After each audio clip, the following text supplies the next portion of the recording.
ചിന്ന ചിന്ന ആസൈ സിറകടിക്കും ആസൈ. ഒരുപാട് വർഷം മുമ്പേ ഉള്ള ഒരു പാട്ടാണിത്. ഇപ്പോഴും നമ്മുടെ എല്ലാവരുടെയും ചുണ്ടിലൊക്കെ തത്തിക്കളിക്കുന്ന ഒരു പാട്ടാണല്ലേ. ഈ ഒരു പാട്ട് അർത്ഥവത്താകുന്നൊരു സിനിമ ചിന്ന ചിന്ന ആസൈ. ഞാൻ ഈ അടുത്തിടെ കണ്ടതിൽ വെച്ച് എനിക്ക് ഏറ്റവും ഇഷ്ടപ്പെട്ട സിനിമ കഴിയുമ്പോൾ സിനിമ നമ്മളോട് ഒരുപാട് ചോദ്യങ്ങൾ ചോദിക്കുന്നുണ്ട്. നമ്മളെ ഇരുത്തി ചിന്തിപ്പിക്കുന്ന സിനിമയാണിത്. എത്രയോ ആഗ്രഹങ്ങൾ ഉള്ളിലൊതുക്കി നമുക്ക് ചുറ്റിലും ഒരുപാട് ആളുകൾ ജീവിച്ചു മരിച്ചു പോകുന്നുണ്ട്. ആ ആഗ്രഹങ്ങളൊന്നും വലിയ വലിയ ആഗ്രഹങ്ങളല്ല. ഒരു മുഴ മുല്ലപ്പൂ ചൂടാൻ, ഒരു പട്ടുചേല ചുറ്റാൻ, എന്തിന് ഇഷ്ടപ്പെട്ട ഹോട്ടലിൽ നിന്ന് ഒരു ഗ്ലാസ് ചായ കുടിക്കുക, അങ്ങനെയുള്ള കുഞ്ഞു കുഞ്ഞു ആഗ്രഹങ്ങളാണ്. വാരാണസിയിലെ തിരക്കിനിടയിൽ വഴിതെറ്റുന്ന ലീല എന്ന സ്ത്രീക്ക് മാധവൻ മാഷ് ആരൊക്കെയോ ആവുകയാണ്. അദ്ദേഹം അവർക്ക് വഴികാട്ടി മാത്രമല്ല ആകുന്നത്, അവരുടെ ആഗ്രഹങ്ങൾക്ക് ചിറക് കൊടുക്കുന്ന ആളായി മാറുകയാണ് ചെയ്യുന്നത്.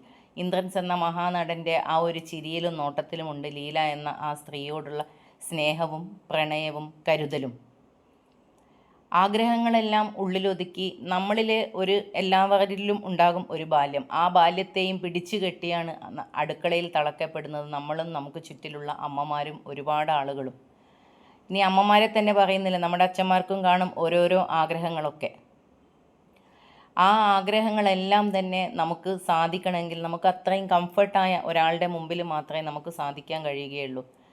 എന്തുകൊണ്ട് നമ്മുടെ ജീവിതത്തിലൊക്കെ ഒരു മാധവൻ മാഷ് വരും എന്ന് നമ്മൾ കാത്തിരിക്കേണ്ട കാര്യമൊന്നുമില്ല. നമ്മുടെ കൂടെയുള്ളവർക്ക് ആഗ്രഹങ്ങൾക്ക് ചിറക് കൊടുക്കുന്ന മാധവൻ മാഷായി നമുക്ക് മാറാമല്ലോ. അങ്ങനെ ചിന്തിപ്പിക്കുന്ന ഒരു സിനിമയാണ് ചിന്ന ചിന്ന ആസൈ എന്ന സിനിമ. സിനിമയുടെ ക്ലൈമാക്സ് ആർക്കും ഇഷ്ടപ്പെട്ടില്ല. കാരണം ലീല എന്ന സ്ത്രീ മരിക്കുകയാണ് ഉണ്ടായത്. പക്ഷേ എൻ്റെ ഒരു കാഴ്ചപ്പാടിൽ അവർ മരിച്ചതല്ല, അവർ മോക്ഷം കിട്ടിയിട്ട് പോയതാണ്. കാര്യം എല്ലാ ആഗ്രഹങ്ങളും തീർന്ന് അവർ അവസാനം അവരായി ജീവിച്ച് മരിച്ചവരാണ്.